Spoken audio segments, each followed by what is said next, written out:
Olá, tudo bem? Tudo jóia com vocês? Vamos hoje à nossa primeira aula de linguagem C++. Então agora você que aprendeu lógica de programação terá o primeiro contato com uma linguagem formal de programação. Anteriormente nós trabalhamos com uma linguagem informal, que era o português estruturado, elaborando o projeto lógico de um programa. O projeto lógico ele é montado, então aqui ó, projeto lógico. Ele é montado a partir dos diagramas de blocos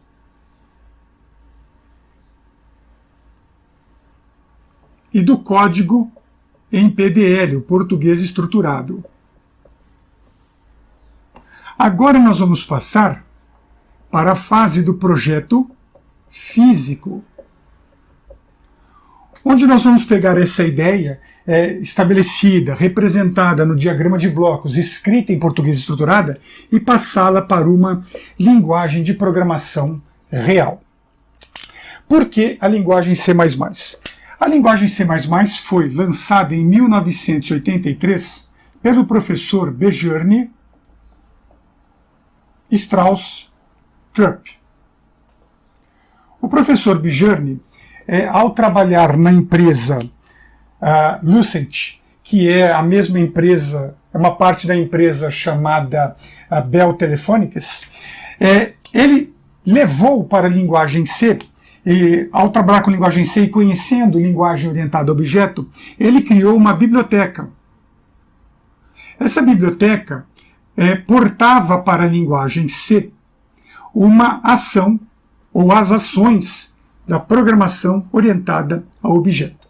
Então, logo no começo, o que o Björn fez foi uma biblioteca acrescentando na linguagem C funcionalidades de programação orientada a objeto.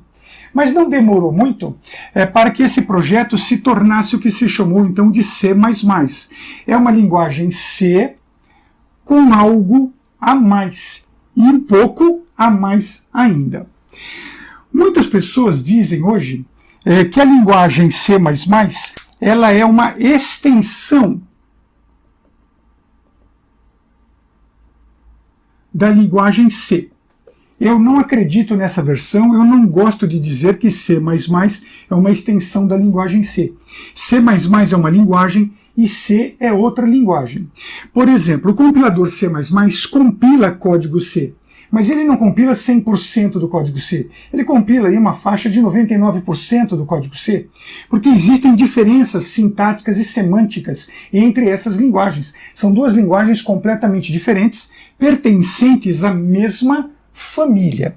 Então, por exemplo, como é que começa tudo isso? Lá no passado, foi desenvolvida uma linguagem chamada BCPL. A linguagem BCPL deu origem a uma segunda linguagem, que nesse caso é a linguagem B. Depois da linguagem B, veio a linguagem C. A linguagem P e a linguagem L dessa série ainda não foram lançadas. Da linguagem C, quando teve essa extensão, ela se tornou C++. Então, de uma linguagem, surgiu uma outra linguagem, não é uma extensão. Do C++, surge o Java, e a partir do Java surge o C#. Então nós temos aqui uma família de linguagens de programação. Tem depois desse surgimento o JavaScript, e aí nós temos outras linguagens dessa mesma família. E eu vou me concentrar apenas neste universo aqui. Né? Por que aprender C++? C++ é, com toda certeza, a linguagem mais completa de programação que nós temos hoje em dia, porque ela é uma linguagem multiparadigma. O que significa isso? Que ela atende diversos modelos de programação. Só para dar uma ideia, a linguagem C++ trabalha, por exemplo, com programação estruturada. Se você não quer trabalhar com programação orientada a objeto, ou não sabe trabalhar com programação orientada a objeto, você pode então usar a linguagem C++ no estilo programação estruturado. Nesse sentido, a linguagem C++ fica muito parecida com a linguagem C. Mas ele também te dá a programação orientada a objetos. Ou seja, nós já temos aqui dois paradigmas. Além desses dois paradigmas, que são os mais populares, C++ também trabalha com um paradigma chamado programação genérica. É a única linguagem, basicamente, hoje existente, que trabalha com muitos paradigmas completamente diferentes. Então, estruturado, orientado a objeto. Vamos lembrar que o pessoal que gosta de orientação a objeto desce a lenha no pessoal que programa estruturado. É muito comum esse preconceito de dizer a programação estruturada não presta, orientação a objeto que é a vibe do momento. Desculpa. Essa programação serve para uma coisa, esta programação serve para uma outra coisa, essa programação serve para outra coisa ainda. Então são aplicações diferentes. E a linguagem C++ procura complementar essas aplicações. Mais um detalhe, eu tenho também a programação com abstração de dados, que é uma coisa rara em linguagens de programação, estruturadas e orientadas a objeto. Temos também, podemos dizer aqui, programação funcional. A linguagem C, há muito tempo, aborda elementos, bibliotecas que permitem trabalhar de forma funcional. E ainda nós temos um paradigma de programação paralela. Através de threads. Então veja, só aqui eu estou citando 6 paradigmas diferentes dentro dessa linguagem. Agora, vamos trabalhar com Java? O que o Java trabalha? Somente com programação orientada a objeto. Vamos trabalhar com C#? O que C# trabalha? Somente com programação orientada a objeto. São linguagens excelentes, mas elas estão focadas nesse universo. Em contrapartida, se eu trabalho com C++, eu tenho a possibilidade, a probabilidade de trabalhar aqui com esses paradigmas. E um detalhe, eles podem ser trabalhados juntos dentro do mesmo código-fonte, sem nenhum problema. Então a sua programação vai ficar muito mais potencializada, com toda certeza, usando uma linguagem C++. Existem os críticos que dizem que C++ é difícil de aprender, que é melhor usar Java. Mas olha aqui Java, olha aqui C#, são boas linguagens, são excelentes, mas elas estão focadas apenas em um paradigma. E na questão hoje de sobrevivência no mercado, eu acredito que se você souber trabalhar bem com C++, você está bem feito, você está feito na vida, querido. Você está bem feito na vida aí, querida. É uma questão de foco. Outro detalhe importante na linguagem C++ é que, além dela ser multiparadigma, que é uma coisa vantajosa, eu posso trabalhar C++ em modo console, que é bastante tradicional, modo texto, mas eu também posso trabalhar em modo gráfico, a partir do uso de uma biblioteca chamada Qt, ou Qt, se assim preferirem em inglês. Então eu tenho aqui a forma gráfica. Eu posso usar C++ para trabalhar em desktop, trabalhar mobile e trabalhar web. Existe um projeto brasileiro chamado C++ Framework Web, que você tem recursos para trabalhar dentro de um ambiente web, substituindo JSP, PHP, ASP.NET e muitos outros. Então nós temos possibilidades. Eu tenho aqui um universo, uma linguagem que atende uma gama muito grande de recursos. E as pessoas deixam de aprender essa linguagem porque dizem que é mais difícil. Não é mais difícil. É mais fácil trabalhar com C++ do que com Java e C#. Isso eu posso garantir. Porque eu conheço essas linguagens, eu estudo essas linguagens. Então o que acontece aqui? Essa linguagem é excelente, essa aqui é excelente, mas essa aqui sobe do nível em excelência. Ela é algo diferente de tudo que existe até o momento. É uma linguagem completa. Agora, você quer aprender orientação a objeto? Eu quero aprender orientação a objeto. Se você aprender em C++, você vai aprender uma orientação a objeto de raiz, de base. O que Java e C# não fazem. Por quê? Em Java e C#, para facilitar as coisas, elas já trazem algumas funcionalidades e ferramentas prontas. E que no C++ eu tenho que escrever. E aí, claro, né, se eu estiver mais preguiçoso, o Java vai me ajudar. Mas se eu não tiver com tanta preguiça, eu posso fazer isso em C++. Existem recursos em C++ que me dão mais mobilidade que as outras linguagens. Eu não estou dizendo que Java, C# não prestam. Eu estou dizendo que são excelentes linguagens, mas elas estão focadas somente nesse paradigma. E o C++ abre o leque de opções. E por abrir o leque de opções, ele te dá maior espaço. Veja que C++ não tem nada a ver com linguagem C, onde a linguagem C só trabalha como paradigma de programação estruturado. O próprio Bijane Stroustrup disse o seguinte uma vez, que a linguagem C é uma linguagem que, se você fizer alguma coisa errada, você dá um tiro no pé. A linguagem C++ é muito difícil de você dar um tiro no pé, mas quando isso acontecer, você perde a perna. No Java e no C#, você não corre risco nenhum de dar tiro nenhum, de não se machucar e de não perder a perna. Mas muitas vezes o risco é importante, porque eu preciso trabalhar de uma maneira mais ampla. Hoje o ambiente é heterogêneo na programação, então ter uma linguagem heterogênea e inclusiva, né, nesse sentido, é muito mais interessante do que linguagens mais exclusivas, que trabalham com um ou com outro paradigma. Por essas questões, eu gosto muito do C++ como sendo a primeira linguagem, a linguagem introdutória de programação, depois que você fez um curso de lógica de programação, que você aprendeu a raciocinar a programação. Eu não usaria C++, por exemplo, num curso de lógica de programação aplicando a linguagem.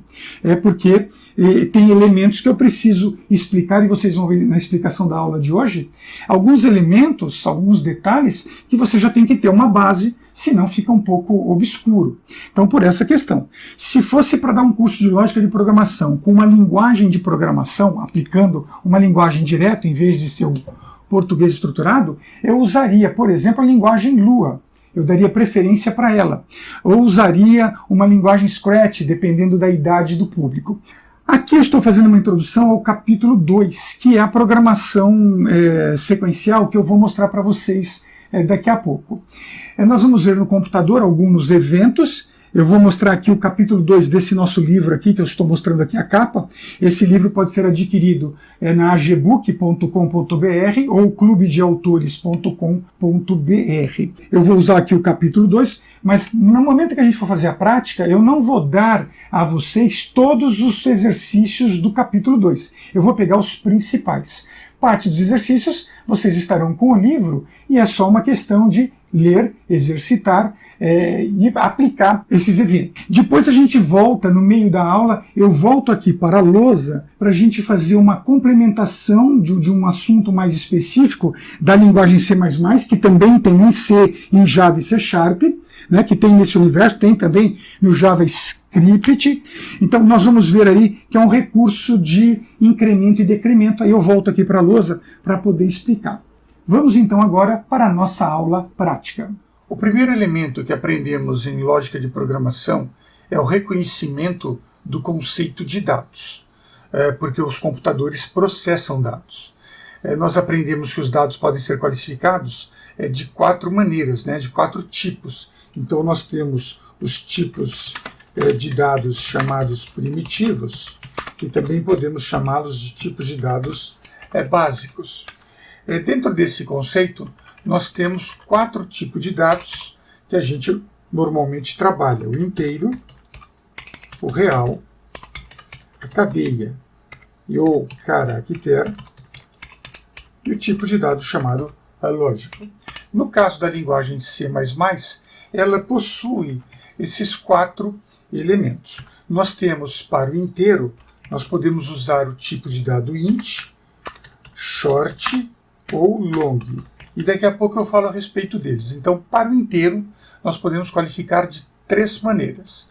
Para o real, nós podemos fazê-lo de 2 formas: o float ou double, que aqui tem a ver com a quantidade de bits que eles ocupam na memória.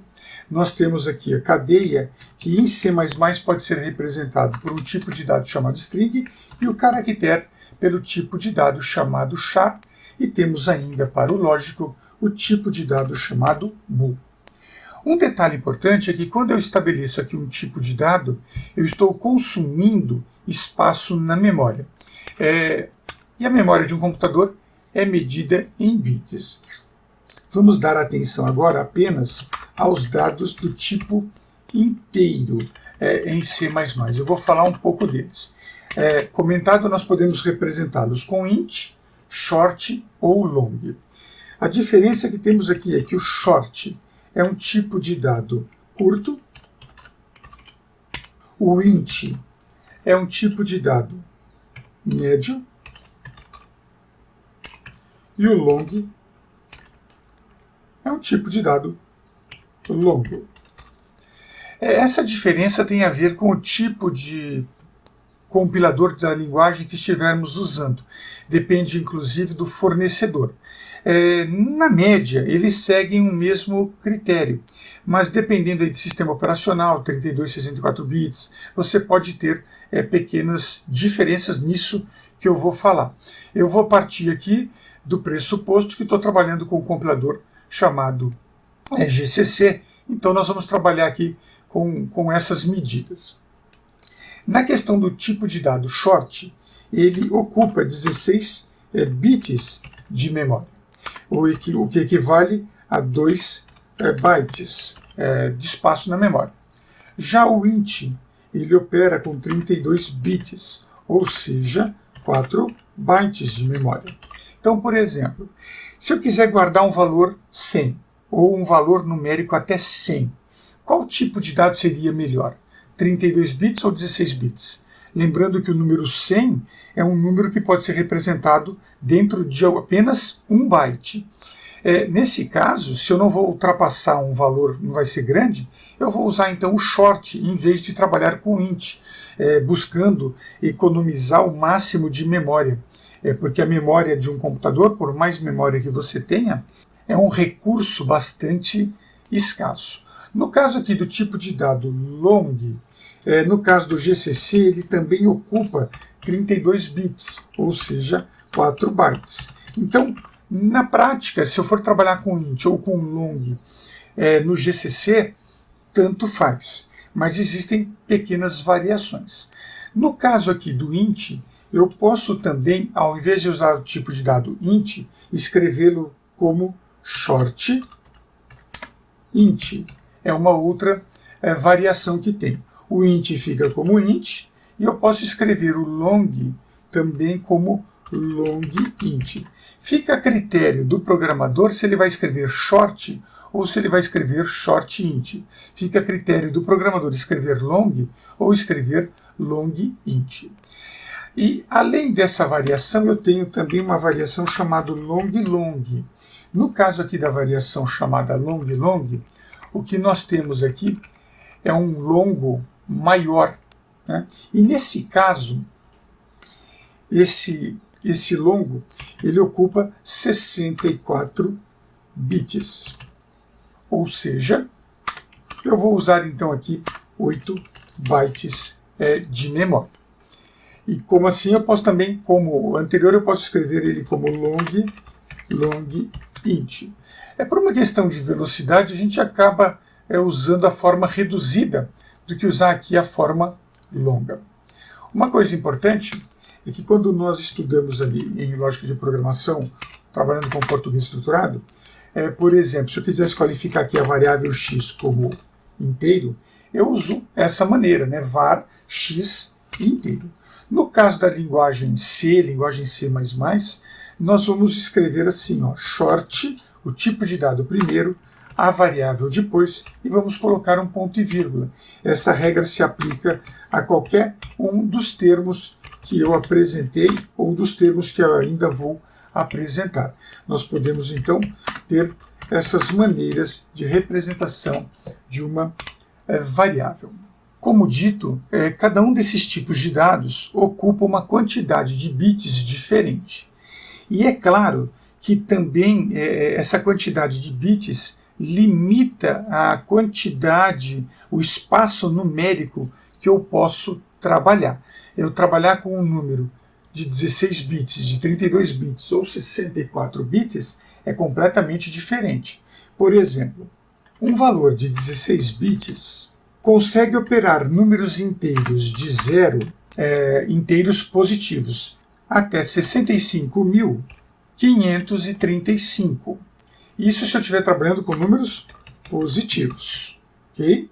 Se eu estiver trabalhando com números negativos, eu vou de menos 32.768 até 32.767. Isso para um número de 16 bits. Se ele for de 32 bits, os números positivos vão poder trabalhar de 0, positivo inteiro, de 0 até 4.292.967.295. E se o número estiver na faixa de positivos e negativos, pode ser de menos 2.147.483.648 até 2.147.483.647. E para 64 bits, podemos então trabalhar valores inteiros positivos de 0 até 18 quintilhões, 446 quatrilhões, 744 trilhões, 73 bilhões, 709 milhões, 551.615.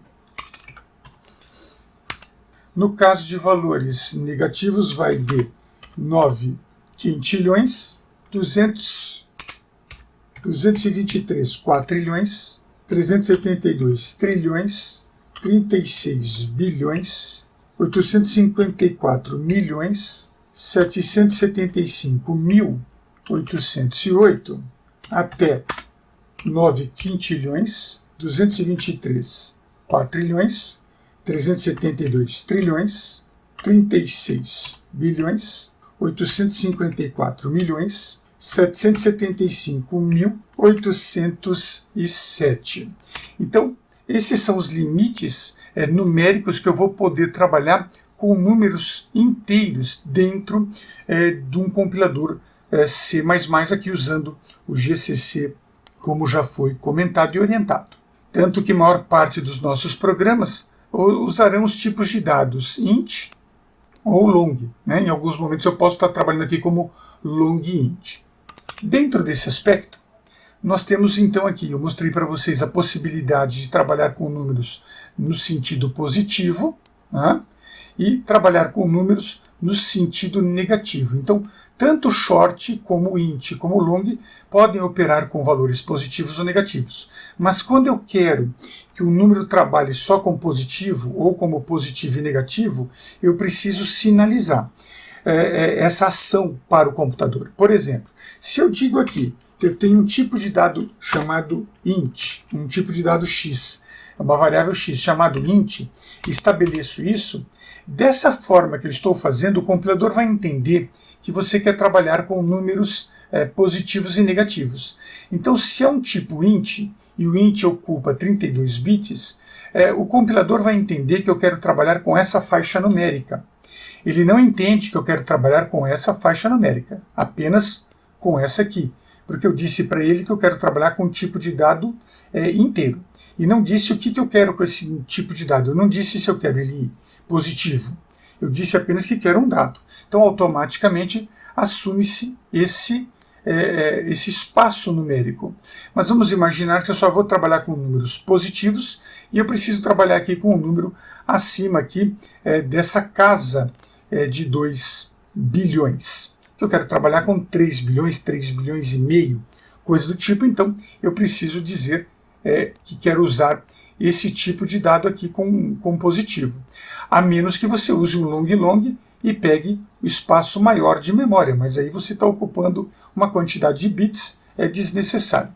Nesse caso aqui, eu vou precisar trabalhar com o que nós chamamos na programação em C++, também C, de qualificadores. Os qualificadores são comandos que vão permitir dizer se o valor vai ser positivo ou se o valor vai ser negativo. Por exemplo, se eu quero trabalhar com valores apenas positivos, eu digo então unsigned int x.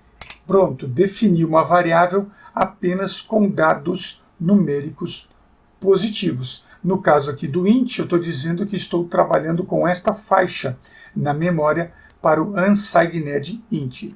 E se você quiser fazer de forma explícita, trabalhar com valores positivos e negativos, ou você não diz nada, ou diz o seguinte, signed x ou int x ponto e vírgula. Então, dessa forma, você está dizendo aqui que você vai trabalhar com positivos e negativos, aliás, aqui positivos, e aqui você está dizendo que vai trabalhar com positivos e negativos. Então, esse comando aqui chama-se qualificador. Os qualificadores vêm à frente de um tipo de dado int e pode ser usado também à frente do tipo de dado char. Né? Já que estamos aqui falando que eu posso usar o unsigned e o signed à frente de um tipo de dado char, vamos aproveitar o momento e dizer que o tipo de dado char, que é para caractere, a gente vai usar bastante esse tipo de dado, mesmo para composição de cadeias. Eu vou positivos, aqui escrevi errado, vou corrigir aqui, positivos. Mesmo trabalhando aqui com a linguagem C++, que ela possui o tipo de dado string, eu não vou entrar no mérito do uso do dado string nesse momento.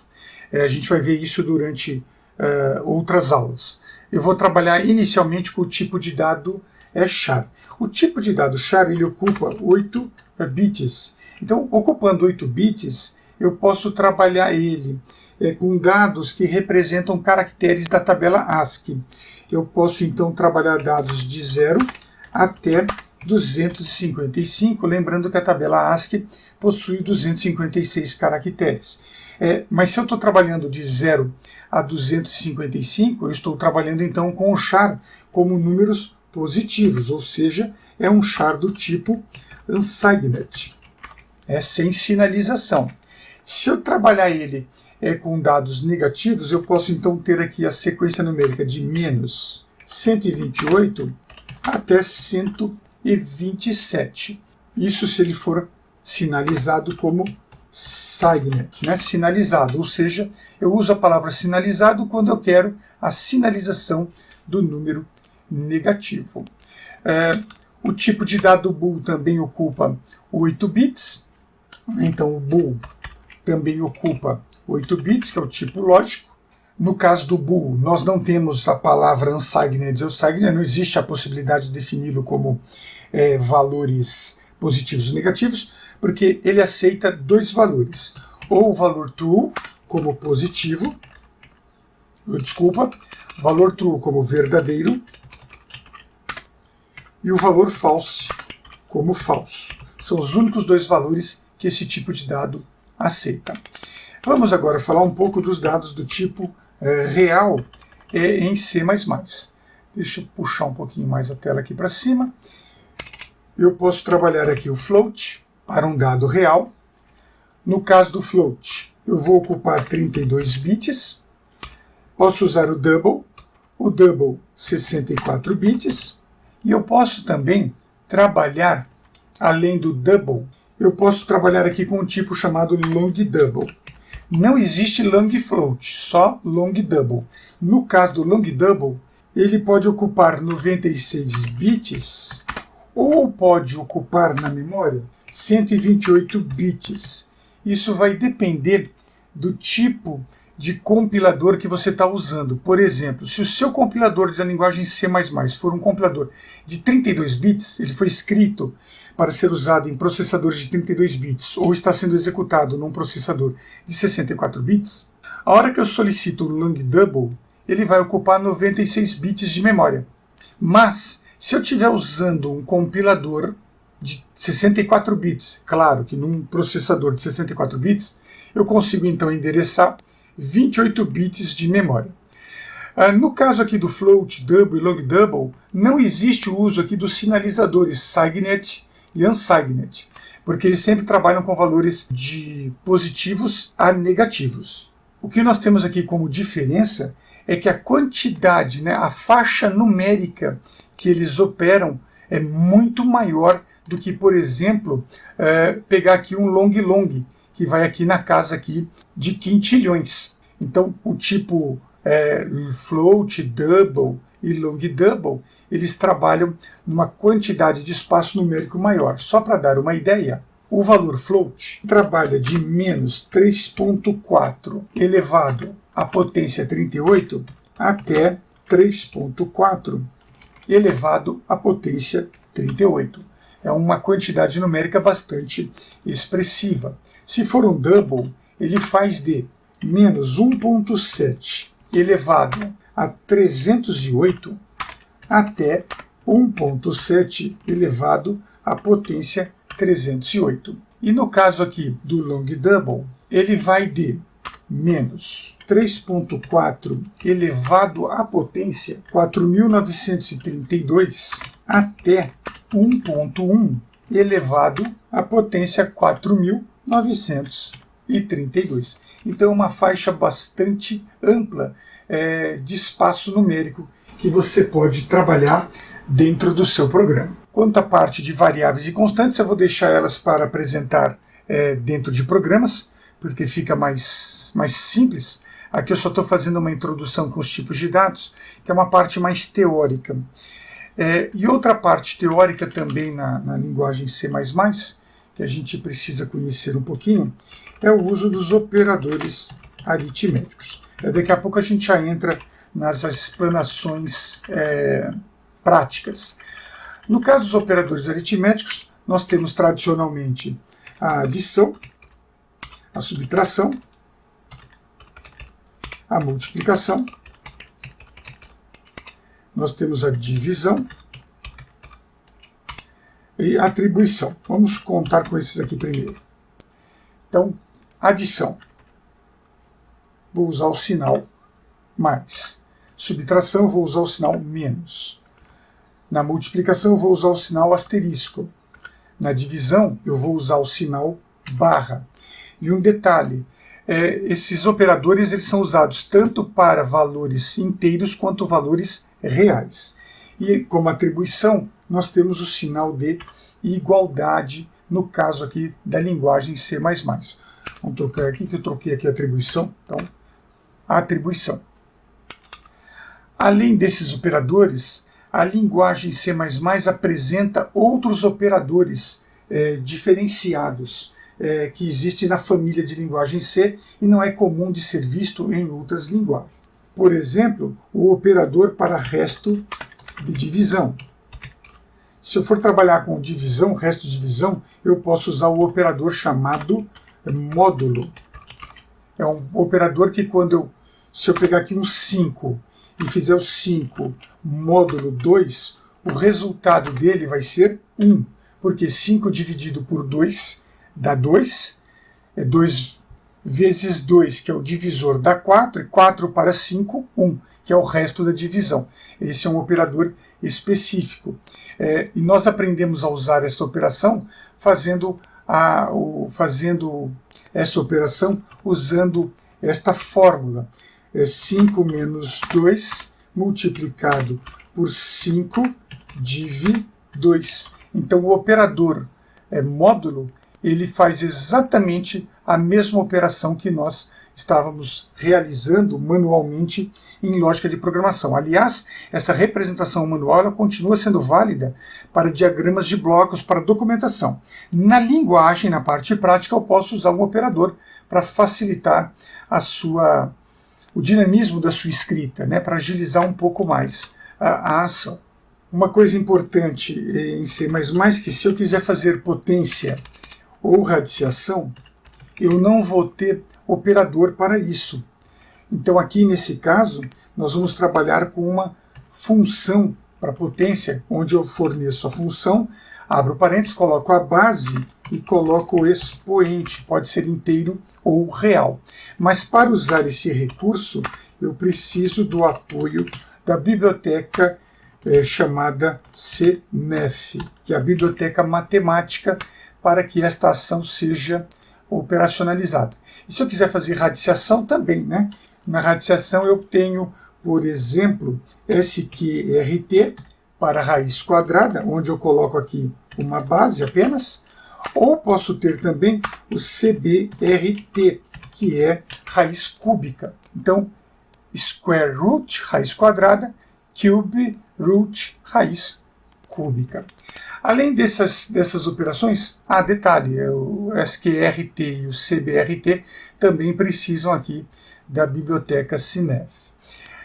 Além desses operadores aritméticos, a linguagem tem o operador de incremento, mais, de decremento, menos, e eu tenho também adições, subtrações, multiplicações, divisões cumulativas. Por exemplo, eu posso usar o mais igual para uma adição cumulativa, menos igual para uma subtração cumulativa, vezes igual para multiplicação cumulativa e divisão igual para divisões cumulativas.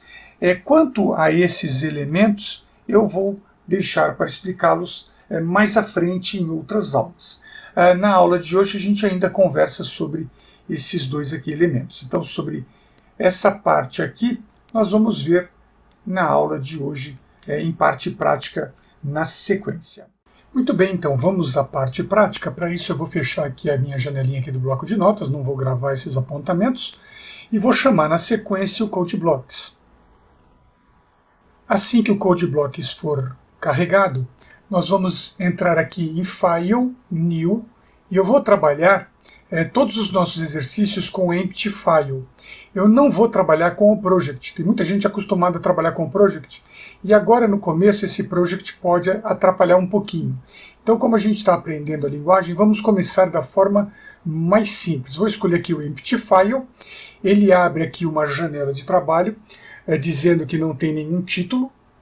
Eu vou ampliar aqui a área para a gente ver. Essa ampliação eu seguro a tecla Ctrl do teclado e rotaciono, eu giro o botão a roda do mouse. Vamos explicar como é que é a estrutura de um programa em linguagem C++.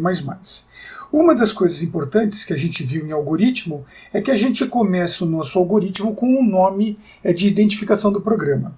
Isso não dá para ser feito em C++. Aí, para simular isso, eu coloco duas barras, fazendo barra, que seriam barras duplas. Nesse caso, coloco então um nome. Eu vou colocar aqui, exemplo 1. O que eu escrevi aqui, ele mantém na compilação, não executa, é apenas uma linha de comentário, uma linha de identificação. Não se preocupe também com a apresentação aqui dessa linha sublinhado vermelho, porque ao escrever essa palavra, ela está em português, e o CodeBlock está fazendo a verificação dessa palavra junto aos seus dicionários, como se fosse um processador de texto, para fazer a correção, deixar o texto escrito o melhor possível. Como eu escrevi uma palavra em português, ele não tem como entender isso. Então, vamos deixar isso por hora. Depois eu posso até mostrar como fazer pequenas configurações dentro do ambiente CodeBlocks. Vejamos então agora como começar um programa em C++. A primeira linha de um programa em C++, você vai começar usando o caractere tralha em CLUD. Muito cuidado em CLUD, né? Em CLUD. Muito cuidado aqui, porque esse caractere aqui, ele chama hash em inglês, mas ele não chama hashtag, porque hash é o comentário, tag é o que vem escrito à frente desse caractere. Então, nesse caso aqui, eu tenho uma hashtag include. Em português, tralha rótulo include. Dá um espaço e abre aqui o que a gente chama de operador diamante, né? Muito chamado aí como operador diamante. Você coloca um sinal de menor que, um sinal de maior que. E aqui dentro eu sinalizo o nome de uma biblioteca de ação para a linguagem. A linguagem C++ é uma linguagem que possui poucos comandos. A maior parte dos comandos da linguagem são comandos para o processamento de suas ações, em questão do processamento mesmo. Ações de entrada, saída ou outras interações, eu preciso usar bibliotecas externas que acompanham a linguagem ou bibliotecas externas fornecidas por terceiros. No caso aqui eu vou usar uma biblioteca interna da linguagem, chamada I/O. Esse I/O, o I vem de input, o O de output, entrada e saída. E coloco aqui o complemento string. String significa canaleta, canal, um canal que direciona o fluxo, por exemplo, de um córrego. Então aqui eu vou direcionar o fluxo de entrada e saída. Observe que a linguagem é muito didática. Após escrever o include, eu vou pular aqui uma linha em branco e nós vamos montar aqui o bloco principal do programa, o bloco onde as ações de entrada, processamento e saída podem ser feitos. Então, quando eu vejo no diagrama de blocos o símbolo de terminal como início, isso em C++ corresponde à linha 1, à linha 2 e o que eu vou escrever agora na linha 4. Int main, abre parênteses. A linguagem C++ trabalha com funções. Algumas funções e alguns procedimentos. Nesse caso aqui, todo o programa vai ter que ser feito dentro de uma função chamada main, função principal. Essa função obrigatoriamente é do tipo int, é do tipo inteiro, e ela pode receber argumentos como parâmetros. Como eu não vou trabalhar com nenhum argumento, não me interessa isso, nós vamos sinalizar isso com a palavra void. O void é um tipo de dado da linguagem que representa coisa nenhuma, ou nada. Então eu não estou passando nada para esta função. Esta função vai ser operacionalizada apenas dentro da linguagem. Na sequência você abre aqui uma chave. Dentro do CodeBlocks, ao eu abrir a chave, ele também fecha a chave. Então aqui no meio, entre o abre chave e o fecha chave, eu aciono aqui um Enter por 2 vezes. Então aqui eu tenho o início do meu programa, todo programa em C++ vai ter que ter essa característica, e aqui eu vou ter o fim do meu programa, só que antes do fim eu preciso colocar aqui um comando de complemento. Vou dar aqui 2 espaços em branco e vou escrever aqui o comando cout. Cout representa console output. Console output, ou seja, é o meu periférico de saída. Essa seria uma tradução livre mais próxima do que estaríamos trabalhando. Eu já fiz aqui uma linha de comentário, quer dizer, essa linha aqui não vai ser processada. Periférico de saída, console output. Após escrever cout, nós vamos colocar aqui esse sinal de menor que de forma dupla, só que para não falar menor que, esse símbolo ele chama-se operador de inserção. Então aqui vamos colocar aqui, isso aqui chama-se operador de inserção, ok? Coloquei o operador de inserção, dou mais um espaço, vou abrir aspas e vou escrever aqui o programa Alô Mundo. Nós já demonstramos esse programa em outros momentos. Alô Mundo, espaço, operador de inserção, end-el. Esse end-el significa que no fim desta linha, endline, o cursor deve ser posicionado abaixo da mensagem. Então, se eu não colocar nada, deixar dessa maneira, quando a mensagem for escrita, o cursor vai ficar do lado da mensagem. Quando eu coloco o end-el, o cursor vem abaixo da mensagem. Aqui eu tenho, então, uma nova linha, e eu coloco, então, return 0 ponto e vírgula. Pelo fato de main ser uma função, e é uma função que retorna valor inteiro, ela precisa, eu errando de novo aqui, ela precisa do comando retorno, ou seja, retorna 0. Nós sabemos que, nós já aprendemos lá em lógica de programação, que nós temos 2 tipos de subrotina, procedimento e função. A diferença entre subrotina de procedimento e de função é que a função sempre retorna um valor. Então aqui é uma função do tipo inteiro, o resultado volta como inteiro, e ela tem que voltar aqui o valor 0. Então, essas 2 últimas linhas seria o fim no diagrama de blocos, e as 4 primeiras linhas aqui seria o início no diagrama de blocos. Veja aqui do lado o diagrama de bloco para este programa aqui apresentado. Um detalhe importante é usado quando esse programa encerrar sua execução, ele deve voltar o seu controle ao sistema operacional. Então, nas linguagens C, C++, a gente tem essa necessidade de colocar aqui, ó, return, por exemplo, 0, para dizer para o sistema operacional que o programa foi encerrado adequadamente e que o sistema operacional pode, a partir deste retorno, continuar a sua tarefa e liberar esse espaço de memória para outra ação. Muito bem, esta é a estrutura geral de um programa. Vamos agora colocar esse programa para gravação. Eu vou colocar aqui então Save, eu posso usar esse botão aqui, ó, é o botão Save, ou vir aqui em File, Save File. Quando eu fizer isso, vai aparecer a caixa de diálogo Save File. Aqui eu vou chamar o programa de Alô. Aí você coloca um ponto e é importante acrescentar a extensão CPP. Se você esquecer de colocar essa extensão, você não vai conseguir executar o seu programa. Salvou. Se você fez isso direitinho, coisa os .cpp, o programa vai ficar colorido. As linhas de comentários ficam acinzentadas na cor padrão do ambiente. O include é colocado em verde, né? Perceba que os demais comandos, algumas palavras em azul, outras em verde. Um detalhe importante é que se você prestou atenção aqui, você viu que quando eu escrevi o cout aqui, escrevi a instrução, escreva alô mundo na tela e pule uma linha, eu coloquei aqui um ponto e vírgula. E aqui no return também eu coloquei um ponto e vírgula.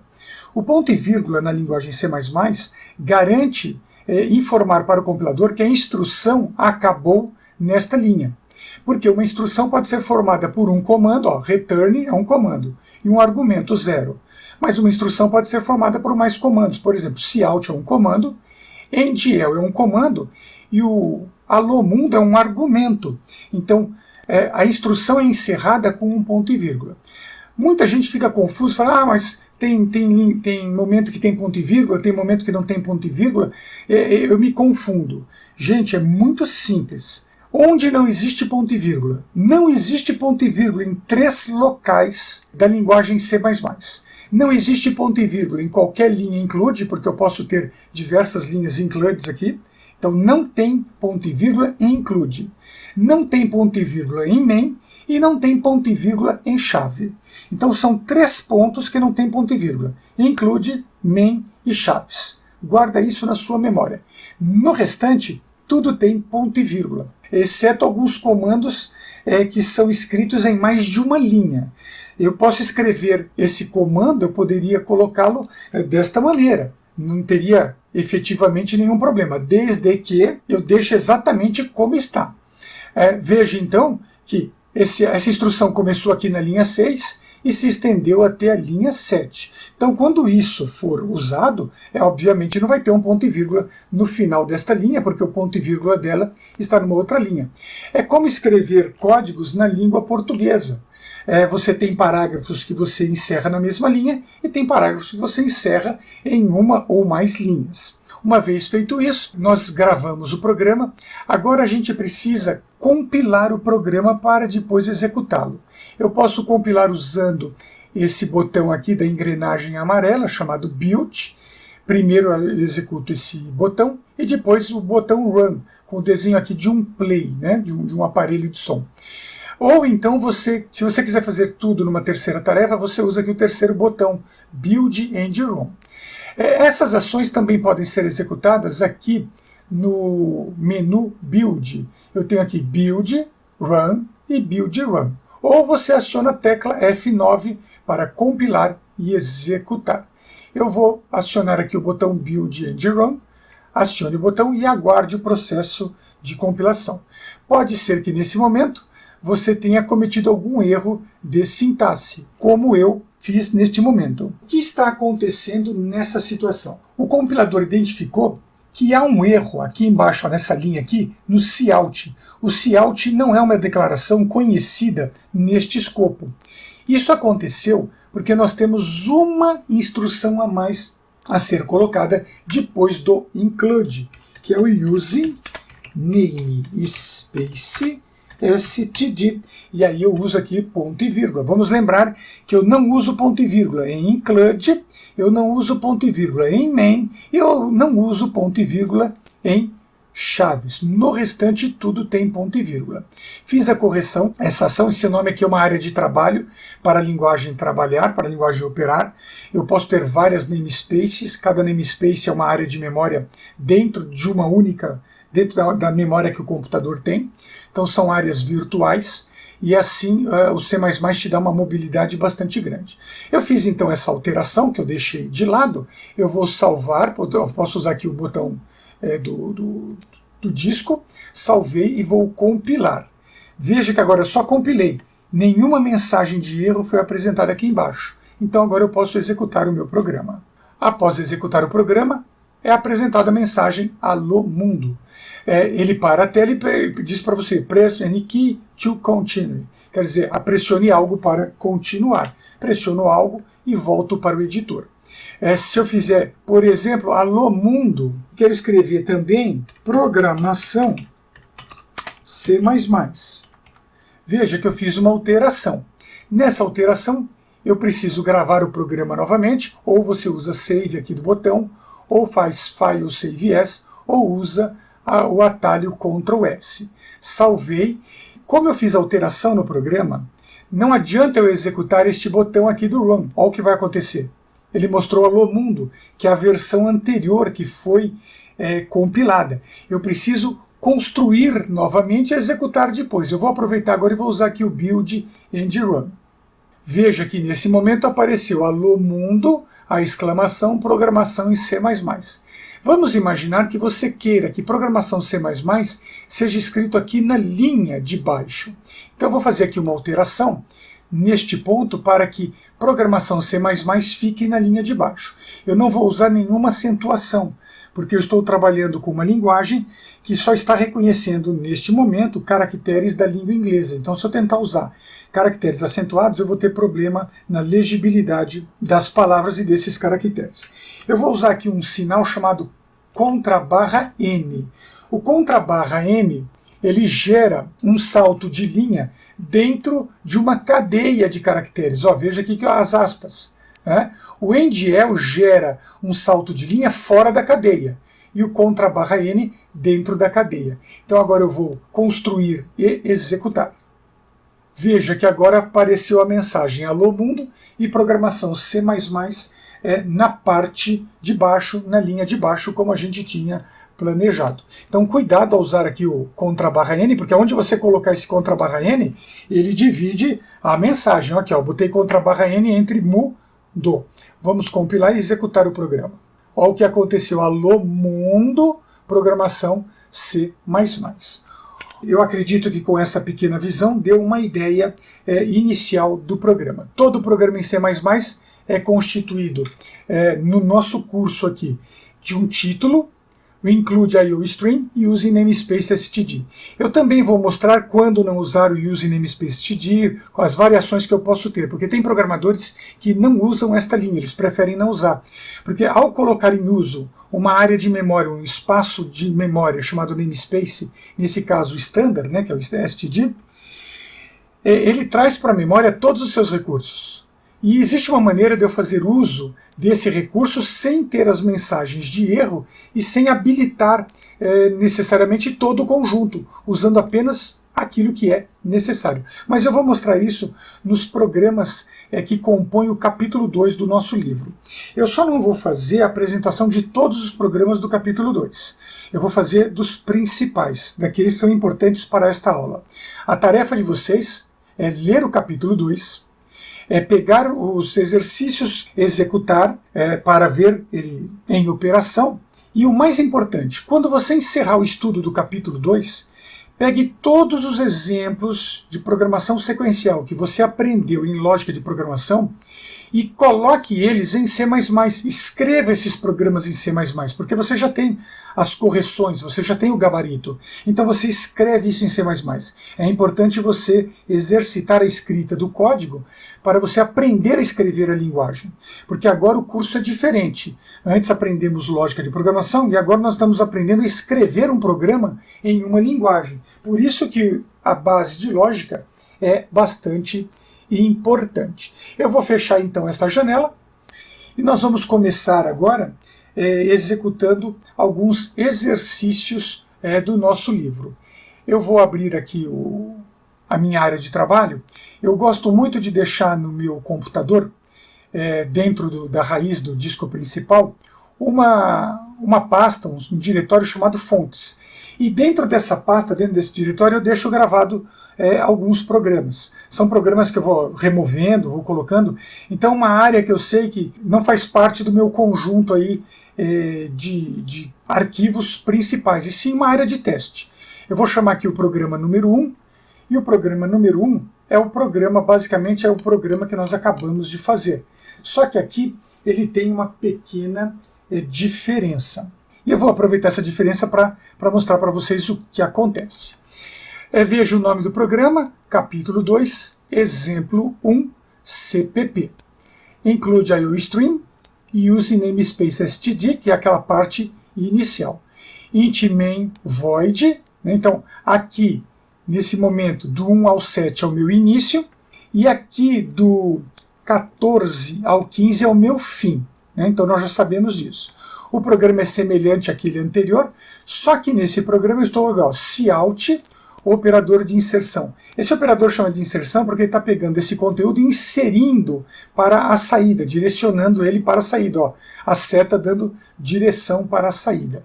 E em vez de usar o endl aqui do lado, eu coloquei ele aqui embaixo. Então essa é uma outra variação. Cout, saída do salto de linha.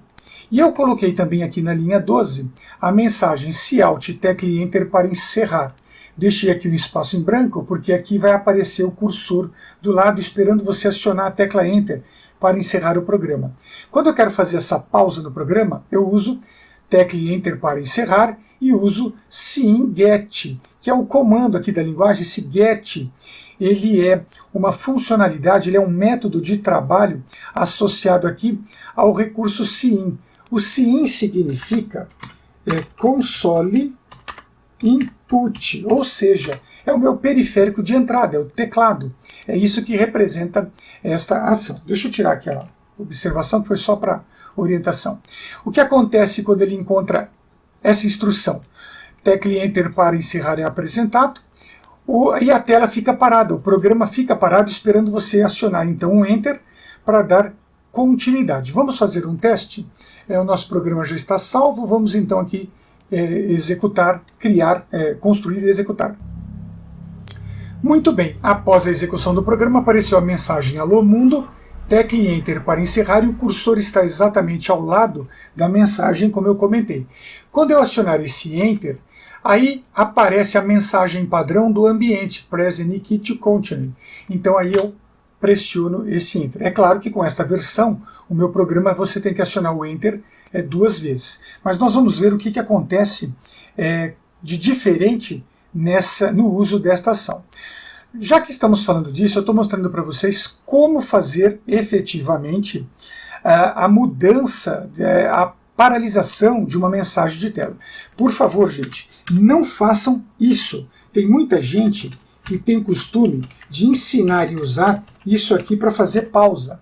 Vamos fazer aqui, eu vou colocar aqui como comentário, vou bloquear essas mensagens, vou salvar o meu programa aqui e vou pôr em compilação. Veja que a mensagem foi apresentada ao mundo e pressione qualquer tecla para continuar. Essa mensagem não está escrita no nosso programa. É uma mensagem do sistema operacional. Nesse caso, dos sistemas operacionais padrão Windows, para depois fazer isso. Então muita gente faz esse absurdo. Isso aqui é um absurdo, não faça isso. Esse comando system é um comando muito importante na linguagem para interagir o seu programa com o sistema operacional, mas não para usar pause. Inclusive quem está usando Linux, se fizer essa linha o seu programa não vai funcionar, vai dar erro. Então isso aqui só funciona no Windows. Então retira isso, não usa esse absurdo. Estou removendo isso aqui. E deixa esta forma aqui, que é a forma que vai funcionar em qualquer sistema operacional. E é eu que estou fazendo esse controle. Eu não estou usando o recurso externo que existe num sistema e não existe em outro. Então vimos aqui um exemplo bastante dinâmico. Deixa eu mostrar agora o que acontece com essa diferença, usando tecla Enter, né, com essa parada, e o programa anterior, o nosso programa Alô, o Alô Mundo anterior. Eu vou minimizar aqui a minha janela e vamos abrir aqui. Eu vou abrir aqui o meu diretório de documentos e nós temos aqui o programa Alô. Observe o que vai acontecer quando der duplo clique. Não aconteceu nada, a tela deu uma piscadinha. O programa não fez a pausa, porque aquela pausa que nós conseguimos anteriormente, ela foi conseguida dentro do ambiente do CodeBlocks, mas agora o programa não faz a pausa. Agora veja o que vai acontecer aqui. Ó. Vamos abrir aqui o diretório fontes, e eu vou pegar aqui ó, capítulo 2.01. É basicamente o mesmo programa, o programa é muito idêntico, só que com uma maneira diferente. Olha só. Agora ele aparece Alô Mundo, pressione qualquer tecla para continuar. Então veja que essa é a diferença de eu fazer isto e não colocar nada. E jamais use System Pause. Muitos profissionais, muitos programadores no mundo abominam esse tipo de atitude. Eu faço parte desse grupo. Cabe a mim, como seu professor, orientar para não fazer esse uso, esse absurdo. Muito bem, vamos então para um outro exemplo de codificação. Vamos então para o programa número 2. A partir aqui então do carregamento do segundo programa, programa número 2, vamos aumentar aqui o seu tamanho. Vejamos então que neste programa eu tenho o nome do programa, que é o exemplo 2 do capítulo 2. Estou usando aqui a linha include, chamando a biblioteca IOStream, responsáveis pela execução do comando cout, cin, endl. Usando aqui também o namespace std, o standard. Criei aqui uma variável chamada nome do tipo caractere com 40 posições, ou seja, eu estou dizendo que isso é uma cadeia, ou seja, um conjunto de caracteres. Então, um conjunto de caracteres. Vamos aprender aqui a tirar esse efeito aqui do sublinhado, porque ele pode estar incomodando. Então você vem aqui em Settings, Editor, localiza na barra lateral Spell Checker e desabilita Enable Online, Enable Spelling, Enable Thesaurus. Ok. A partir daí, não temos mais nenhum problema de apresentação de sublinhados em vermelho. Veja que o programa pede para informar o nome e o cin faz o pedido aqui da entrada do nome. E veja que nós estamos usando aqui um operador contrário ao operador de inserção. Este operador é chamado então de operador de extração. O operador de extração pega o conteúdo fornecido no teclado, extrai o conteúdo do teclado e envia o conteúdo para dentro da variável nome. O operador de inserção pega o conteúdo da variável nome e insere no console de saída do seu equipamento. Como eu disse, a linguagem C++ é bastante didática. Vamos então colocar esse programa em operação. Vamos aqui Build and Run. E agora, nesse momento, vamos informar o nome. Eu vou informar aqui Augusto, acionar Enter, e a mensagem Olá, Augusto foi apresentado. Então, tecle Enter para encerrar. E vamos colocar o programa novamente em operação. Agora eu vou entrar o nome composto, José Augusto. Ao acionar Enter, veja que apareceu apenas Olá, José. Então nós temos aqui uma pequena falha de operação no nosso programa. Vamos entender o que está acontecendo. Quando eu uso aqui o comando cin e peço para entrar o conteúdo em nome, o cin está capacitado a fazer a leitura de qualquer caractere alfanumérico até encontrar o espaço em branco. Qualquer caractere após o espaço em branco é descartado pelo comando cin. Isso significa que eu preciso usar uma outra estratégia para conseguir fazer a leitura de todos os caracteres. Assim sendo, vamos abrir aqui o terceiro programa, o exemplo 3, e vejamos que o exemplo 3 tem algumas diferenças. A primeira delas é que eu não estou usando aqui using namespace std. Então, por exemplo, se eu não uso using namespace std, antes do cout, eu coloco aqui o operador de escopo, que são esses dois pontos, e coloco então a área namespace, nesse caso std. Foi exatamente isso que faltou no primeiro exemplo que eu mostrei há pouco, e tivemos aqui uma mensagem de erro.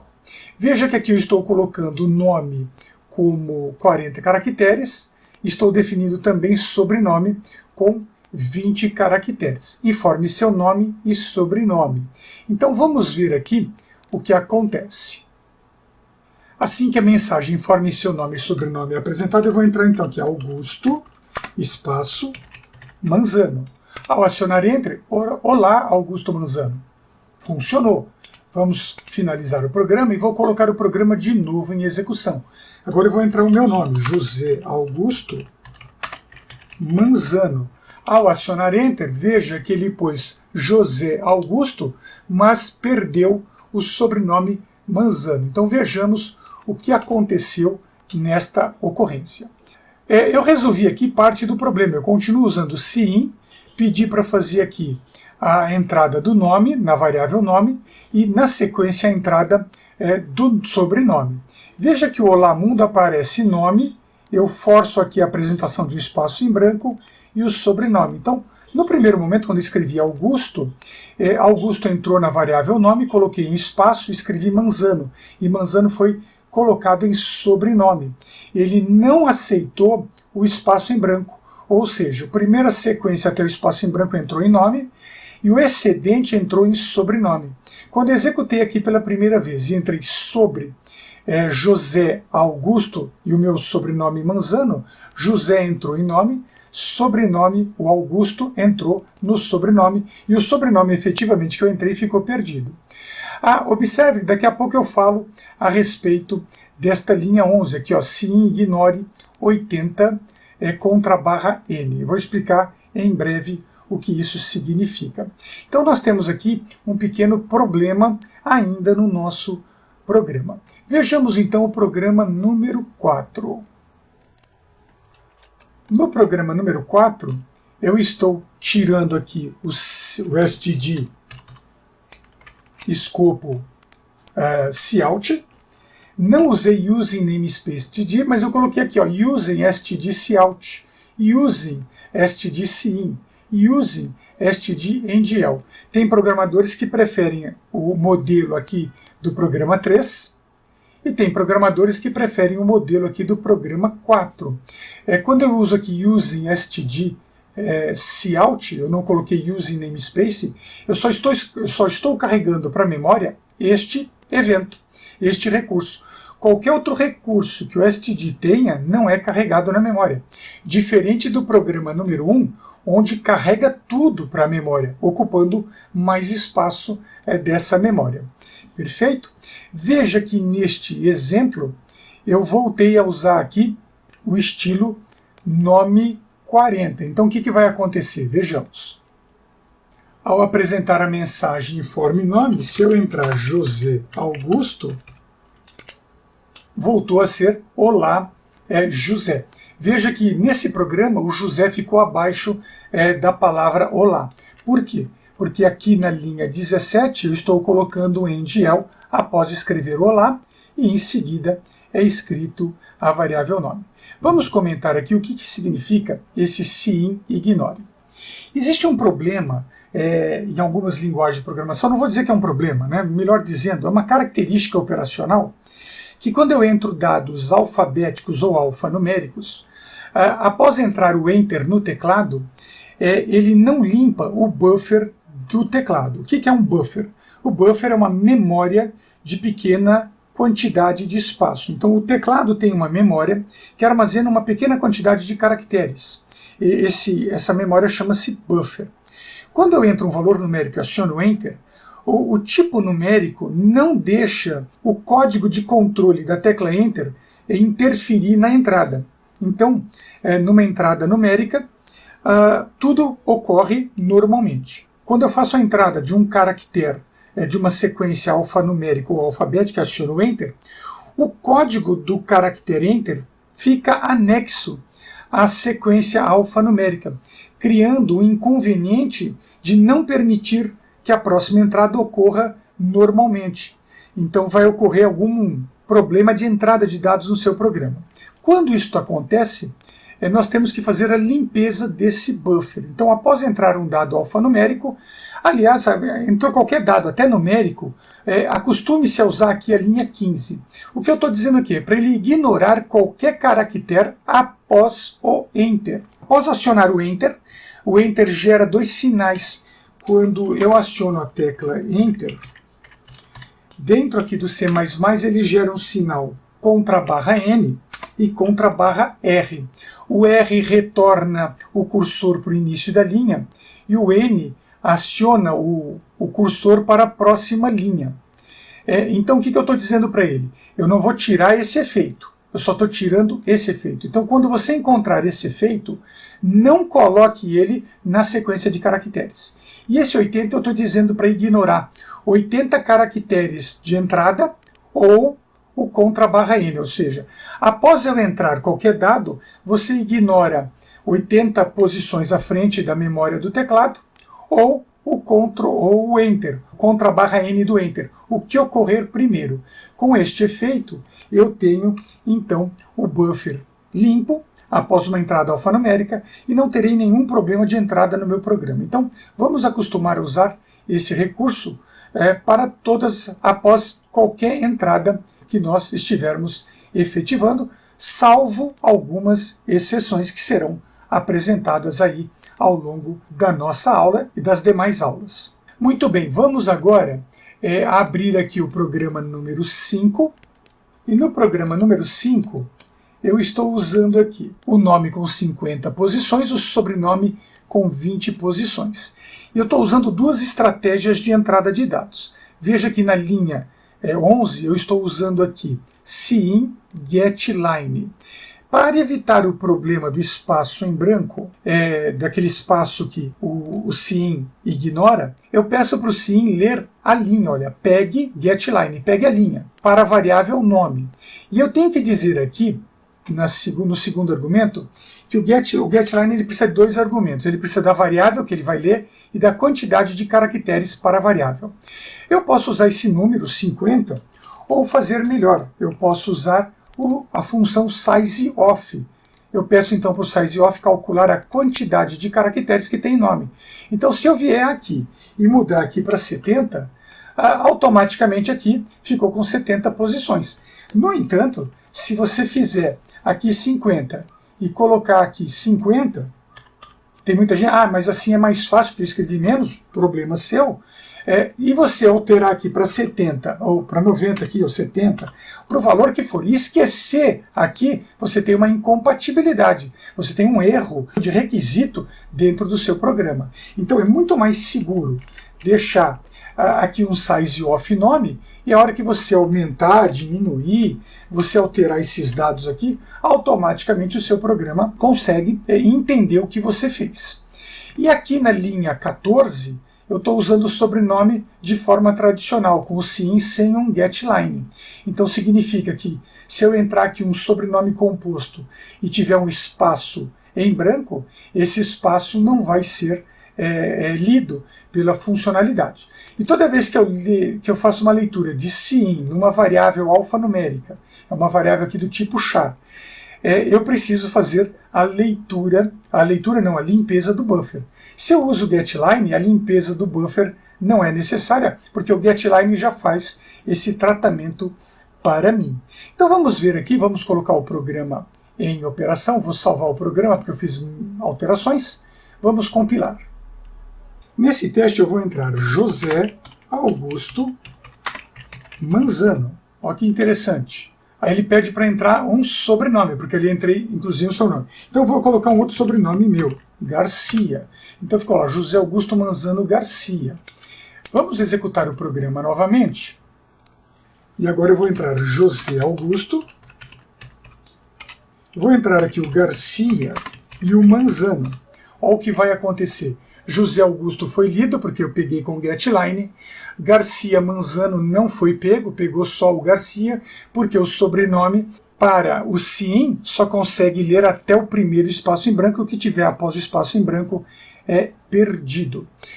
Voltando aqui ao nosso programa, vejamos então que o Ignore trabalhou aqui com a limpeza aqui de 80 posições de entrada, né? Eu tenho 80 posições para entrar o nome, ou 80 posições, ou Enter, o que acontecer primeiro. Significa o que aqui? Que se eu escrever aqui um sobrenome com 90 caracteres, ele só vai pegar 80 caracteres, ok? Ou o Enter que acontecer primeiro. No entanto, eu posso usar esse Ignore da seguinte forma. Posso usá-lo assim. Só que se eu usar assim, ele só vai limpar um caractere. Perfeito? E eu posso usar também assim. Só que quando eu usar assim, ele só vai ignorar os 80 caracteres e eu vou continuar com o problema do Enter. Então a forma mais comum de usar aqui o Ignore é com esse estilo aqui, 2 argumentos. 80 posições de entrada, 80 posições de buffer, que eu estou definindo aqui para a entrada do sobrenome, ou o Enter, o que acontecer primeiro. Na sequência, nós vamos carregar aqui o programa número 6 e vamos falar a respeito dele, que é o nosso primeiro programa com entrada de dados numérica. Após os exemplos com uso de dados do tipo caractere simulando inclusive cadeias, vamos ver agora o tratamento de dados numéricos inteiros. Antes de conversar a respeito do programa, que é um programa simples, ele efetua a entrada de duas variáveis, A e B, efetua a soma e mostra o resultado desta adição. As variáveis de um programa elas podem ser colocadas no C++ dentro do main, como elas podem ser colocadas também fora do main. Eu posso definir as variáveis sem nenhum problema nesta posição. Qual é a diferença? A diferença é que mensagens declaradas antes do main são variáveis com escopo global dentro do programa.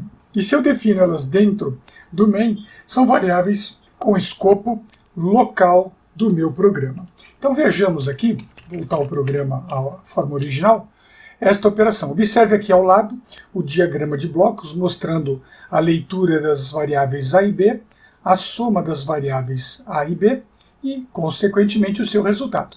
Note que essas mensagens aqui, informe o valor para a variável A, informe o valor para a variável B, e a mensagem resultado, elas não são indicadas aqui ao lado no diagrama de blocos. É apenas indicado a leitura que o leia A, o leia B, a operação de processamento e a saída desse resultado. Essas mensagens aqui, nós devemos considerá-las em um outro documento, um documento que se chama layout da tela, layout de entrada, layout de saída. Eu não vou me preocupar em colocar essas mensagens dentro do diagrama, mesmo porque o diagrama fica entupido de coisas que não tem nada a ver com ele. O diagrama de bloco ou o diagrama de blocos, ele representa apenas as ações de entrada, as ações de processamento e as ações de saída das variáveis. Nem mais, nem menos. Eu só vou escrever alguma mensagem no diagrama se essa mensagem for efetivamente a resposta de uma ação. Caso contrário, ficam só as variáveis. Vamos então colocar este programa em operação. Aqui para a entrada da variável A eu vou entrar o valor 6 e para a entrada da variável B eu vou entrar o valor 7 e o resultado apresentado é 13, que é a soma de 6 mais 7. Então, no geral, esse programa não tem muito o que ser feito, a não ser observar esses detalhes operacionais. Na sequência, vamos abrir então o programa número 7. É um programa que trabalha aqui com variáveis do tipo float. Então vamos ver o que acontece com variáveis do tipo real. Esse é um programa que pede a quantidade de horas trabalhadas por um trabalhador, o valor da hora paga por cada hora trabalhada e o percentual de desconto, que vai ser um desconto aí sobre o valor do pagamento. O salário bruto é horas trabalhadas vezes o valor da hora, Percentual de desconto, eu vou entrar um valor num formato real, ele vai dividir por 100 para fazer por cento, vai pegar a porcentagem e multiplicar pelo salário bruto e vai ter o total de desconto. E o salário líquido será o salário bruto menos o total de desconto. E aqui ao final, o programa pula aqui uma linha, olha só que interessante, eu poderia estar usando aqui a mesma linha aqui da linha 31, só estou fazendo aqui diferente para mostrar que eu tenho possibilidades diferenciadas na linguagem C++. Aqui eu executo a operação, vai apresentar então o salário bruto, o desconto e o salário líquido. Vamos colocar o programa em operação. Na execução do programa vamos entrar 10 horas como quantidade de horas trabalhadas. O valor da hora foi 100 reais, por exemplo, e o percentual de desconto 5%. Então veja que o valor do salário bruto é 1.000, o desconto 50 e o salário líquido 950. Vamos executar o programa novamente e entrar agora valores quebrados. A pessoa trabalhou 10 horas e meia, recebeu por hora R$ 2,56 e teve aqui 1,23% de desconto. Observe agora que o salário bruto é 26,88, o desconto é 0,33% sendo arredondado, e o salário líquido 26,55 se eu arredondar. Observe que a saída ficou um pouco conturbada. Então o que nós vamos fazer é aprender a trabalhar com formatação de valores numéricos, principalmente valores reais. Mas isso será visto no próximo programa. Vamos encerrar a execução do programa e carregar para teste o programa número 8. A partir aqui do programa número 8, vamos colocá-lo primeiro em execução para vermos o que vai acontecer e depois eu comento o que tem de diferente em relação ao programa número 7. Vamos então compilar o programa. E assim que a tela do programa for apresentada, vamos entrar os valores 10.5, 2.56 e 1.23. Acionando o Enter, perceba que agora os valores foram apresentados tabulados da direita para a esquerda, com duas casas decimais e o ponto alinhado. Então nós temos 26,88, 0,33 e 26,55, bem diferente do programa 7, que apresentou esses valores fora dessa formatação. Vamos encerrar aqui o programa e vamos então verificar o que aconteceu. Eu estou usando aqui uma nova biblioteca, a biblioteca IOmanip, Input, Output, Manipulation, então a manipulação das entradas e das saídas do programa. Aqui na linha 11 eu estou colocando aqui um recurso chamado setPrecision e 2. Aqui eu estou definindo a quantidade de casas decimais. Eu estou pedindo aqui com write, aqui eu estou usando o que nós chamamos de flags. setIOsFlags é um recurso que ativa um efeito. O efeito é IOs. IOs aqui é Input, Output, Stream. Estou habilitando um recurso para as ações para o fluxo de entrada e saída, alinhando da direita para a esquerda. Se eu quiser voltar ao recurso padrão, alinhando da esquerda para a direita e não da direita para a esquerda, em vez de set, eu uso reset IOsFlags. Aqui então eu estou colocando duas casas decimais da direita para a esquerda e aqui na linha 13 eu estou fixando o ponto decimal para que os valores quando apresentados sejam então alinhados. Além desses três recursos, existe uma quarta ação que precisa ser efetuada. Isto é feito aqui no momento da saída, quando eu habilito aqui o comando, uso o comando aqui setW, setWhite.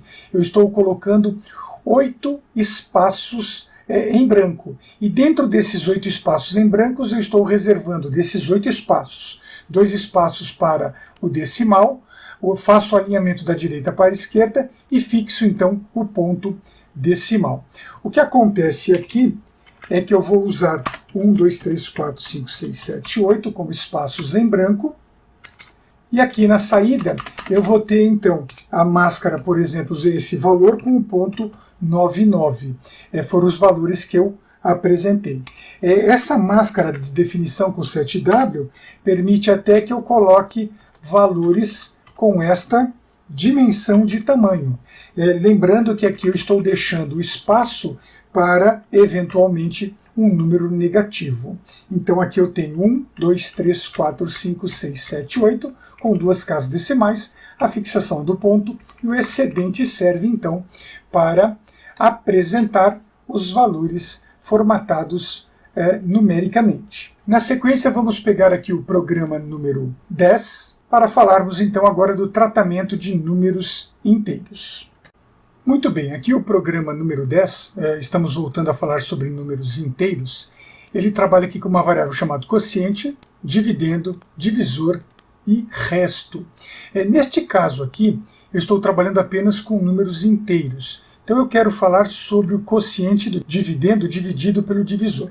Nós aprendemos em lógica de programação que nós temos a barra para divisão de quociente real e o div para a divisão de quociente inteiro. Isto é, na média, usado desta maneira.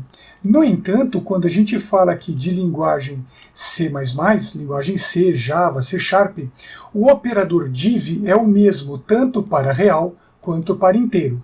E a sua ação vai depender, na verdade, do tipo de dado que qualificou as variáveis que vão estar em operação.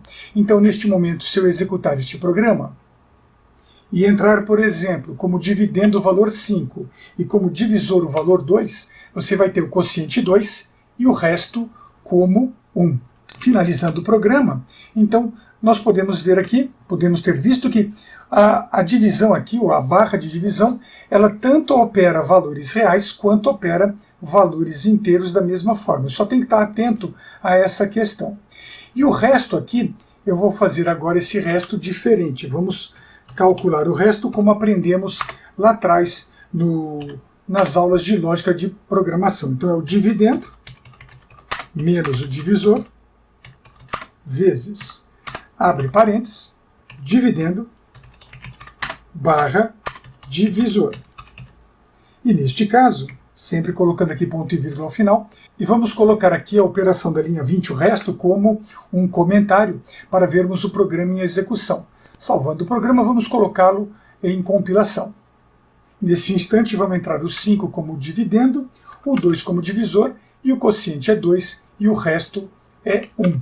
Então, observe que, neste caso, eu posso calcular o resto usando a fórmula típica, que nós usamos normalmente nas aulas de lógica de programação, porque ela é genérica, serve para qualquer tipo de linguagem de programação, ou então usar o operador específico para esta ação. Vamos abrir então o próximo programa. Eu não vou falar agora do programa 11, nem do programa 12, nem do programa 13. Vamos direto ao programa número 16.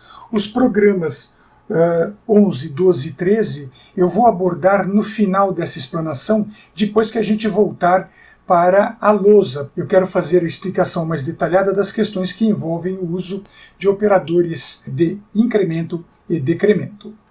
A partir do programa 16, nós vamos apresentar aqui o uso, a definição de constantes. Uma constante em C++ é feita com o comando const, o estabelecimento do tipo de dado equivalente à constante e o valor dessa constante.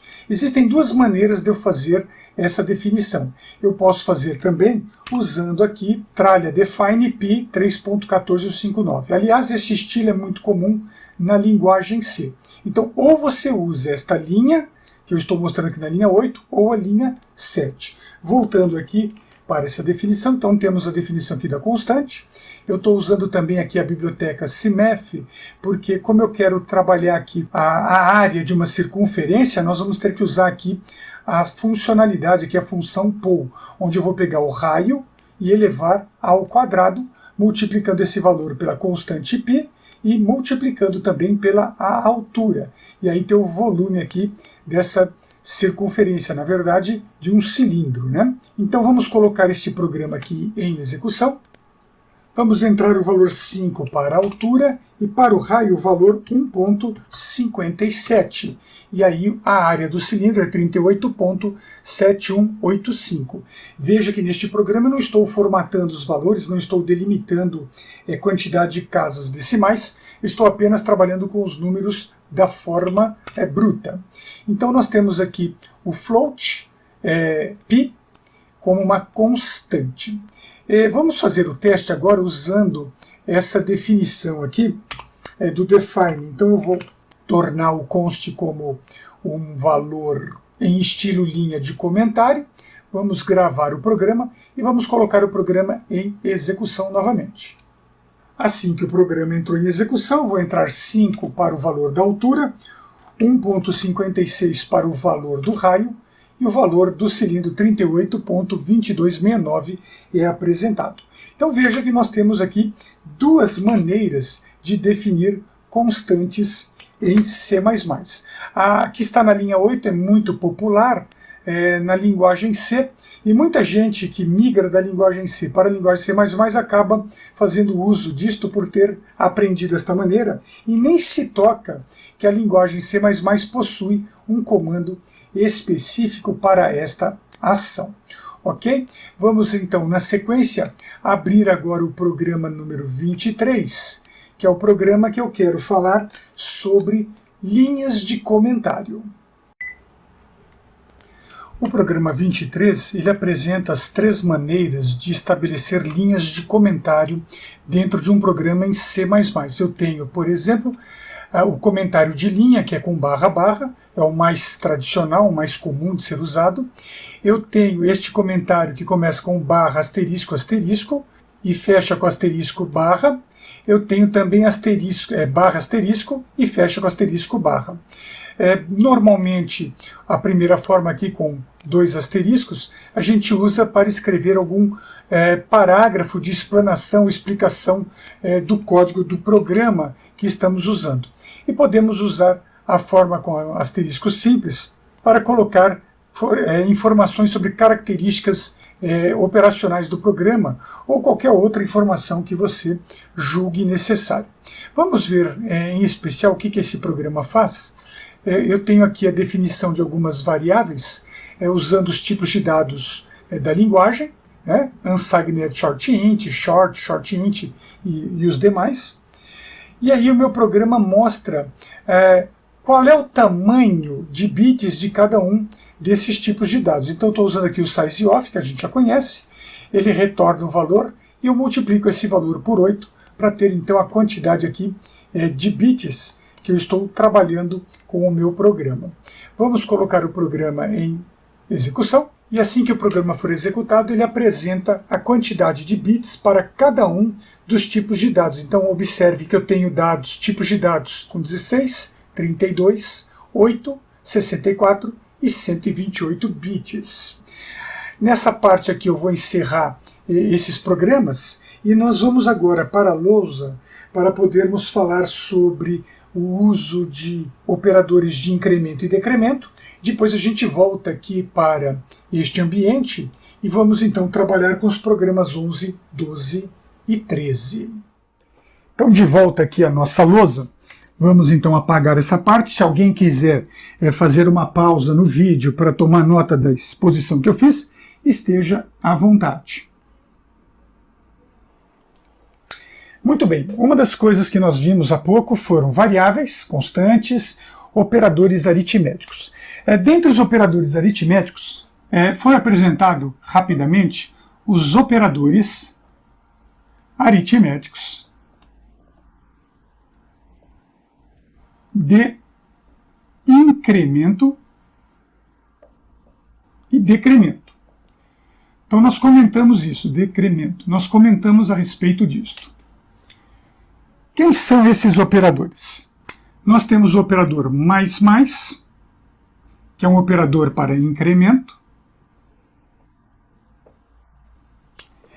E nós temos também o operador menos, que é o operador de decremento. O que eu vou explicar para um vale para o outro. Então o que acontece? Se eu uso o operador mais, ele soma mais 1 à variável que eu estiver em operação. Se eu uso menos, ele vai decrementar menos 1 a variável que estiver em operação. Até aí, tudo bem. O que acontece com esses operadores é a forma de uso. Forma de uso. Eu posso usar, né? Eu posso usar esses operadores de maneira pré-fixada ou de maneira pós-fixada. Se eu usar pré-fixado, significa que esse operador, pode ser o decremento, ele vem à frente da variável, ok? Se ele for pós-fixado, significa que ele vem depois da variável. O resultado final disso é que x começou com um valor, vamos imaginar que eu tenho aqui o int x começando com 0, que é uma das maneiras que eu posso inicializar uma variável na linguagem C++, também na linguagem C, Java, C Sharp, na família C. Eu inicializei essa variável. Ao passar aqui mais 1 em x, então x vai ser igual a 1. Se eu disser então aqui que x mais 1, então x igual a 1.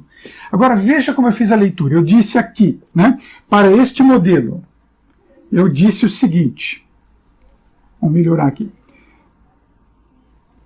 Aqui eu faço mais 1 para x. E nesse modelo eu estou dizendo x com mais 1. Então, note que existe uma diferença. O resultado final, depois que você passa pela operação, depois que você processa essa instrução, o resultado é o mesmo em ambas as circunstâncias. Mas a operação é completamente diferente. Então, aqui eu estou dizendo mais 1 para x. E aqui eu estou dizendo x com mais 1. Tanto que esta maneira aqui, ó, esta forma, a gente consegue representar facilmente num diagrama de blocos, no português estruturado, porque nada mais é do que x igual a x mais 1. Então, escrever x igual a x mais 1 ou x é a mesma coisa na linguagem, na família de linguagens C. C, C++, Java, C Sharp, JavaScript e etc. No entanto, aqui a primeira forma é completamente diferente. Eu não posso dizer que aqui o meu x é atribuído a x mais 1, porque eu estou dizendo que é mais 1 em x. Então, como é que isso aqui funciona dentro da memória? Vamos começar pelo segundo, que é mais fácil. Eu tenho aqui a memória do meu computador. Então, nessa memória, eu vou dividir aqui em células. E aqui nessa célula eu tenho a variável x. A variável x começou com 0, então eu dou o valor 0. Aí eu encontro que x ou x mais 1, né? Então x é igual a x mais 1. Então é a mesma coisa que x mais. Então significa que o valor de x está com o valor 0, certo? É igual a x, que é o valor 0, mais 1. Mais 1. Significa então que esse x, que é igual a 0 mais 1, esse x passa a ser 1. Como é que isso ocorre aqui dentro?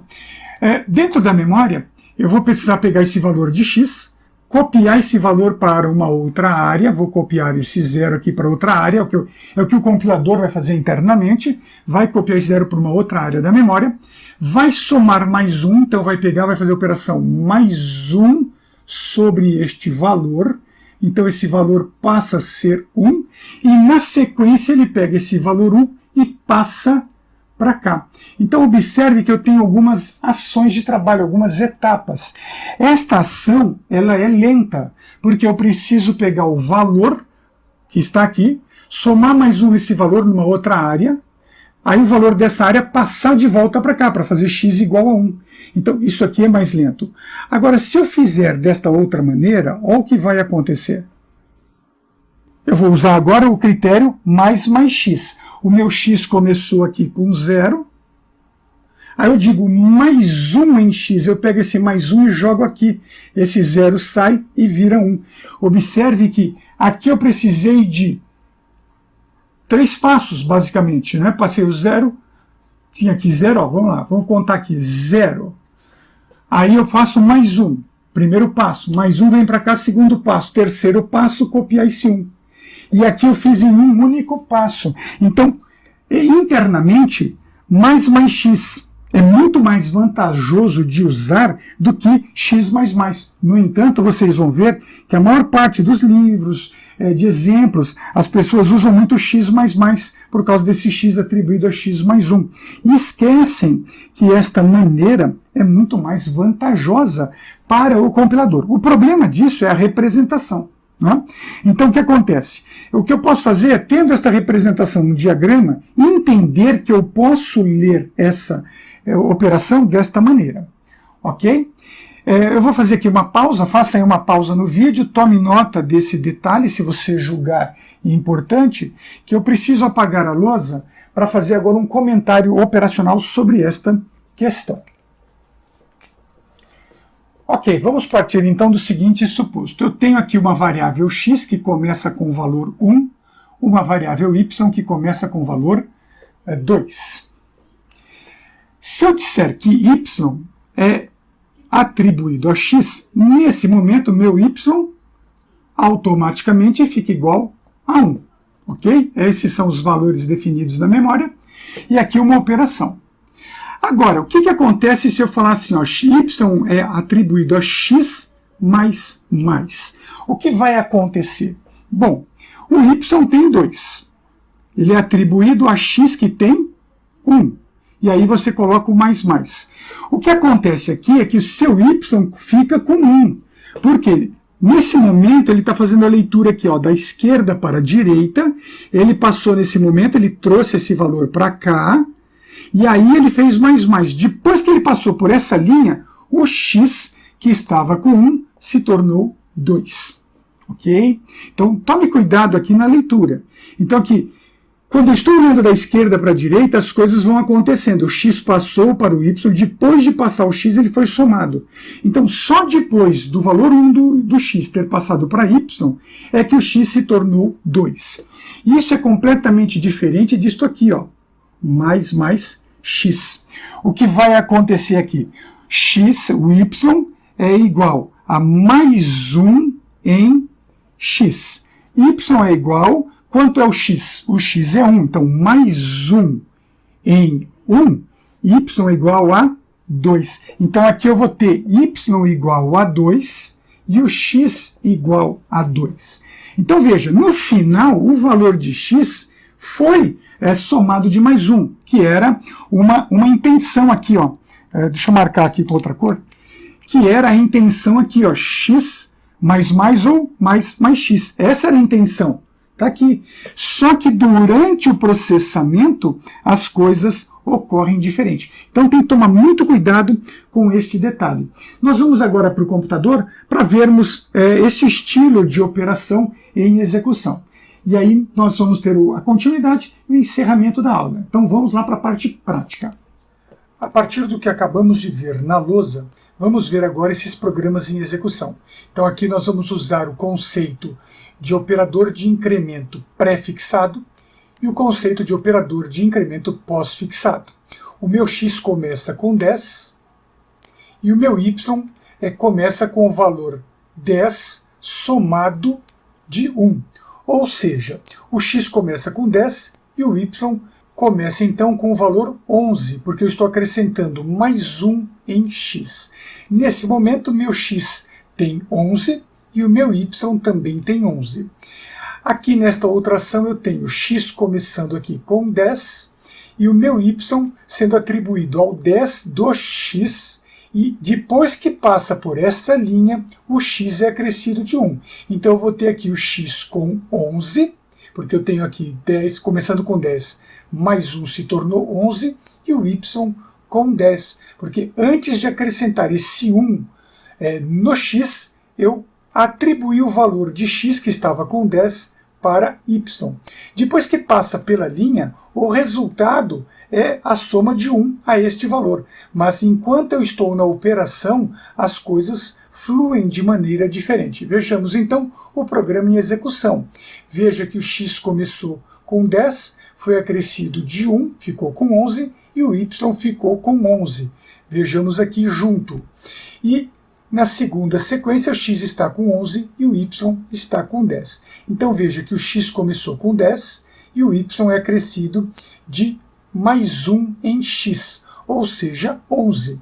E o aqui o x foi acrescido então de 11. Na segunda linha eu tenho x começando com 10 e o y atribuído a 10. Então por isso que o y está aqui com 10. Mas ao passar por essa linha, eu somei mais 1 em x, então o x ficou com 11. Dentro desse conceito, vejamos agora o programa número 12. Aqui no programa 12 nós temos as variáveis valor e resultado. Valor começa com 1 e resultado é atribuído ao valor mais. O que vai acontecer aqui? Esse número 1 de valor é passado para resultado. Então, resultado vai apresentar 1. No entanto, quando eu pedir para apresentar valor, eu vou apresentar 2, porque eu comecei com 1, passei este 1 para resultado e somei mais 1 ao valor desta variável. Então, ela passa a ser 2. Vejamos o programa em execução e você tem então ali a apresentação do valor 1 e 2. 1 em resultado e 2 em valor. Vejamos o efeito também no programa número 13.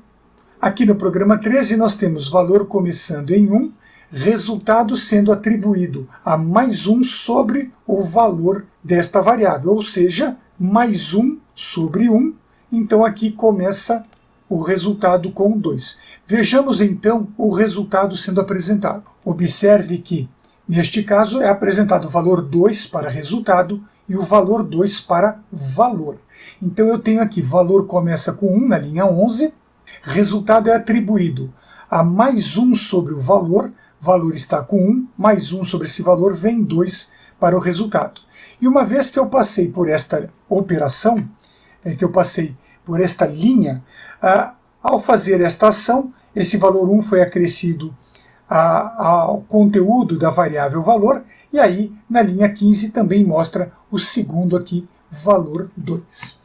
Com isso encerramos a nossa aula de introdução à linguagem C++, programação sequencial. Até a próxima, um grande abraço.